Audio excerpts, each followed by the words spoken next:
Dengan perlawanan beliau terhadap migran dan urban itu sebenarnya hanya pemoles belakangan. Itu adalah idealisme beliau yang sebenarnya muncul sebagai reaksi dan kemarahan serta keresahan dari memang ada orang-orang yang ada di sana.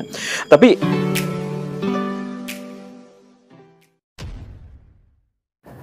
Assalamualaikum warahmatullahi wabarakatuh. Kembali berjumpa dengan saya di channel Gagasan Progresif 9. Sahabat sebangsa dan setanah di mana saja Anda berada. Beberapa hari ini kita sering mendengar sebuah ceramah-ceramah dan narasi-narasi dari HRS yang kemudian mengarah kepada tokoh di Jawa Barat, yakni Kang Deddy Mulyadi yang baru-baru ini memenangkan Pilgub Jawa Barat. Dan apa yang dinarasikan selama ini, karena dianggap bahwa Kang Deddy ini melakukan tindakan-tindakan yang itu berbeda, berseberangan dengan syariat. Tetapi inilah yang kemudian selalu direspon oleh Kang Deddy, bahwa ada muncul kelompok-kelompok intoleran, salah satunya menurutnya itu adalah dari komunitas urban dan dari imigran. Nah, inilah yang kemudian dikupas oleh Guru Gembul dalam salah satu podcast beliau, yang memberikan edukasi bagi kita semua, sebuah perspektif dan cara pandang yang betul-betul akan membuat kita lebih hati-hati dan lebih kritis dalam melihat dinamika sosial keberagamaan kita, bahwa apa yang dinarasikan oleh HRS terhadap fenomena di Jawa Barat ternyata itu kemudian dibantah dengan tegas dan jelas oleh Kang Deddy Mulyadi. Dan justru ulasan yang disampaikan oleh Guru Gembul ini semakin memperjelas dan semakin membuat terang bagi kita semua bahwa bagaimana seharusnya kita memposisikan diri dan bagaimana kita harus mencontohi para tokoh-tokoh di Republik ini. Nah, seperti apa perbincangannya, kita akan simak dulu sama-sama. Anjen boga martabat, menang nyembah-nyembah ke bangsa lian sia.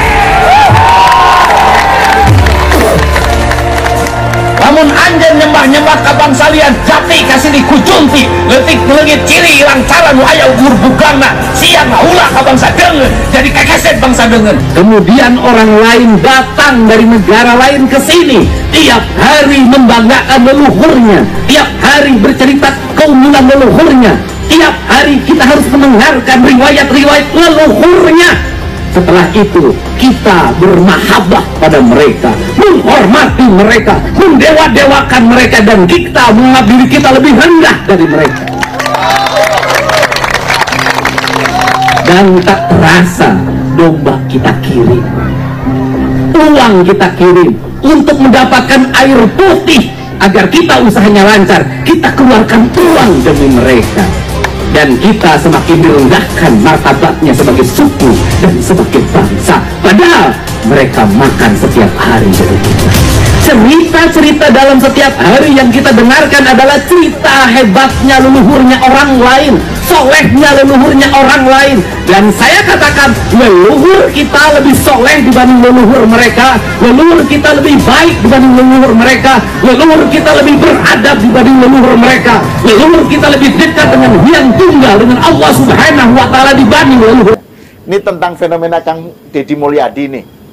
Kemenangan Kang Deddy ini kan luar biasa telak ya di Jawa Barat. Dan yang menarik, Kang Deddy ini kan sering dituduh mistik, kemudian kejauh Sunda Wiwitan, aliran kepercayaan macam-macam. Dan Kang Deddy membalas dengan menarik, dia bilang, saya ini sangat rasional, terus juga saya itu justru pengen menumbuhkan kembali spirit untuk mengingat leluhur, menjaga tradisi, menjaga leluhur di tanah Sunda, tanah Pasundan Jawa Barat. Karena orang Jawa Barat itu dekat dengan alam gitu. Betul. Jadi dekat dengan alam, dan saya ingin menghidupkan itu kembali. Karena selama ini, kata Kang Deddy, masyarakat Jawa Barat, bukan hanya Jawa Barat, tapi secara umum malah terkagum-kagum dengan leluhur bangsa lain.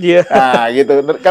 Leluhur dari negara lain yang mereka justru malah tidak menghargai leluhur sendiri. Betul. Gitu. Dan itu konteksnya kemudian di dalam debat Kang Deddy menyebutkan bahwa ancaman terhadap toleransi, jadi pembawa intoleransi itu dua, kalangan urban kata dia yang menarik, dan yang kedua kaum migran. Nah, kaum migran ini kemudian diasosiasikan dengan habaib, dengan para pemuja budaya Arab dan lain-lain, karena sebelumnya itu Kang Deddy kan sering diserang sama FPI, sama Habib Rizik karena waktu jadi Bupati Purwakarta itu kan menghidupkan kembali, ada patung-patung itu rame kan, terus Kang Deddy dituduh penista agama dan seterusnya. Nah, Guru Gembul sebagai orang yang di Jawa Barat ya, di Bandung, bagaimana membaca gejala ini?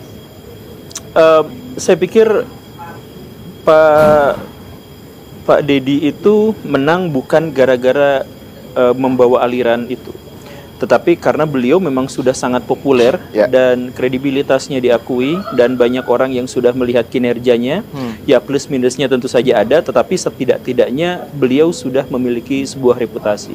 Nah, terkait dengan perlawanan beliau terhadap migran dan urban itu sebenarnya hanya pemoles belakangan. Itu adalah idealisme beliau yang sebenarnya muncul sebagai reaksi dan kemarahan serta keresahan dari memang ada orang-orang yang ada di sana.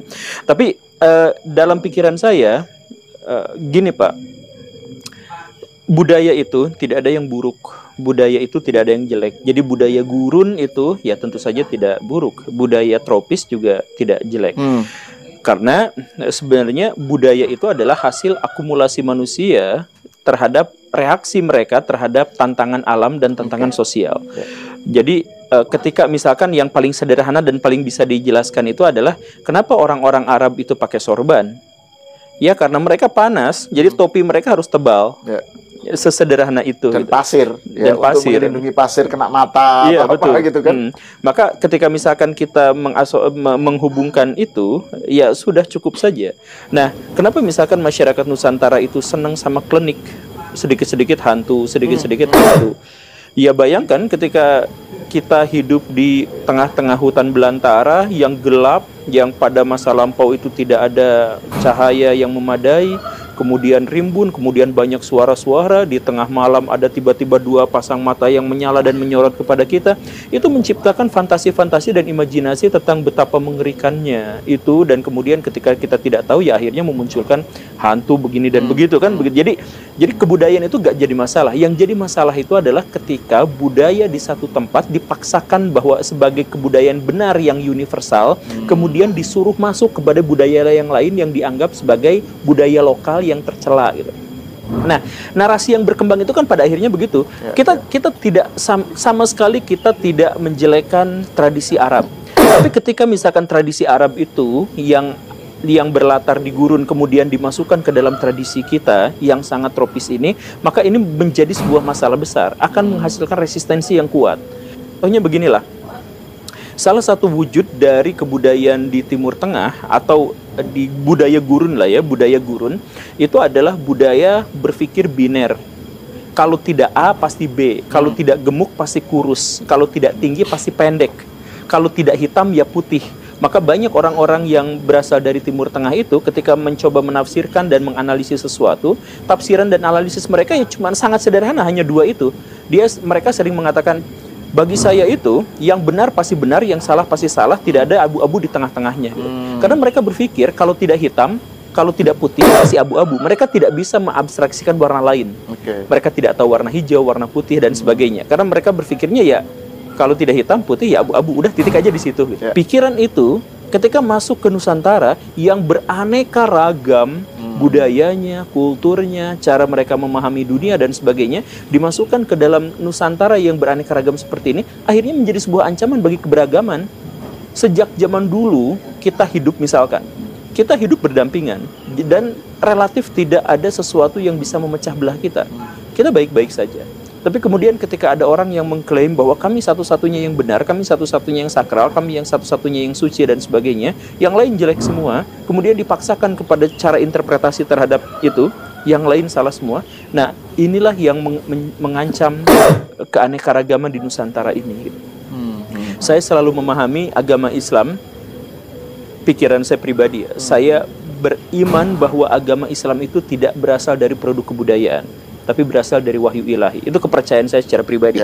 Kalau mau ditolak gak apa-apa, tapi pikiran saya seperti itu. Dan karena berasal dari Tuhan, dan maka dia universal. Dia tidak terikat pada satu budaya tertentu, satu etnis tertentu.